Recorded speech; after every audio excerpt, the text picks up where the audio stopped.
ಎಲ್ಲರಿಗೂ నూతన సంవత్సర శుభాకాంక్షలతో మీకు శుభములను తెలియజేస్తున్నాం. ఏ మతమును కానీ ఏ వ్యక్తిని కానీ దూషింపరాదు, ద్వేషింపరాదు అనే విధానముతో ముందుకు సాగుతున్న వారమై ఉన్నాం. దేవుడు లోకమును ఎంతో ప్రేమించెను. ఈ మాటలు వినుచున్న వారు ఎల్లరూ దేవుడు ప్రేమించారు. ఆయన ప్రేమించి 2024 సంవత్సరముల కిందట ఈ లోకమునకు వచ్చి సమస్త మానవుల కొరకు ఆయన సిలువలో బలియాగము చెందారు. ప్రతి ఒక్క మానవుని కొరకు ఆయన సిలువలో బలియాగము చెంది మరణించి సమాధి చేయబడి 3వ దినాన తిరిగి లేచిన వారై ఉన్నారు.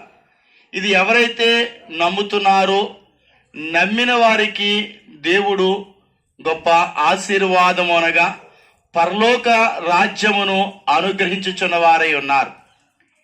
ఈ విషయాన్ని ఎరిగి మీ అందరికీ ఈ శుభవర్తమానమును మీకు తెలియజేస్తున్నాం. ఎవరైతే నమ్ముతున్నారో వారికి ఆశీర్వాదము, రెండవదిగా పరలోక రాజ్యాన్ని దేవుడు అనుగ్రహిస్తాడు.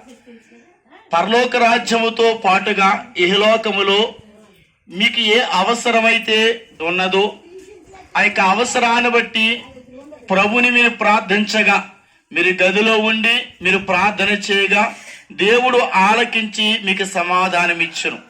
బైబిల్ గ్రంథములో యేసు ప్రభు వారు శరీరతో ఉన్న కాలములో అనేక మందికి అలాగున అద్భుతములను, ఆశ్చర్యమైన కార్యములను ప్రభువారు జరిగించి ఉన్నారు అనే విషయాన్ని మీకు తెలియపరుస్తున్నాం. యేసు ప్రభు వారు ఒక రోజున ఒక ఇంటిలో ఉండగా ఆ ఇంటిలోనికి అనేక మంది ప్రజలు ఆయన దగ్గరికి వచ్చి ఉన్నారు. అయితే ఒక పక్షవాతపు రోగిని ఆ ఇంటిలోనికి మోసుకు రావటానికి 4 మనుషులు మోసుకుని తీసుకుని వచ్చారు. ఆ ఇంటిలో ఖాళీ లేదని ఆ యొక్క వెనకకు తీసుకెళ్లేదు గాని ఆ ఇంటి పైకప్పు విప్పి యేసుక్రీస్తు వారు ఎక్కడ ఉన్నారో అక్కడకు ఆ పక్షవాతపు రోగిని దించిన వారై ఉన్నారు. యేసు ప్రభు వారు ఆ రోగిని చూసి, తీసుకొచ్చిన వారి యొక్క విశ్వాసమును చూసి ఆ రోగిని స్వస్థపరిచారు.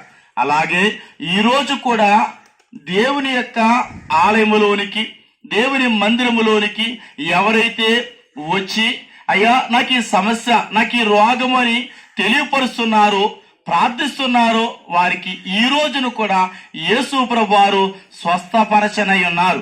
కాబట్టి ఈ మాటలు వినుచున్న వారు ఎవరైనా మీకు అటువంటి అవసరత ఉంటే ఇక్కడ మీకు దగ్గరలో ఏర్పాటు చేయబడిన బైబిల్ మిషన్ ప్రార్థనా మందిరములో ప్రతి ఆదివారము, ప్రతి 2వ శనివారము, శుక్రవారము ప్రార్థనలు జరుగుతుండగా ప్రార్థనలో ఏకీభవించి మీరు ఆ దేవుని యొక్క ఆశీర్వాదములు పొందాలని మీ అందరిని ప్రేమతో ఆహ్వానిస్తూ ఈ సువార్తమానం మీకు తెలియపరుస్తున్నాము.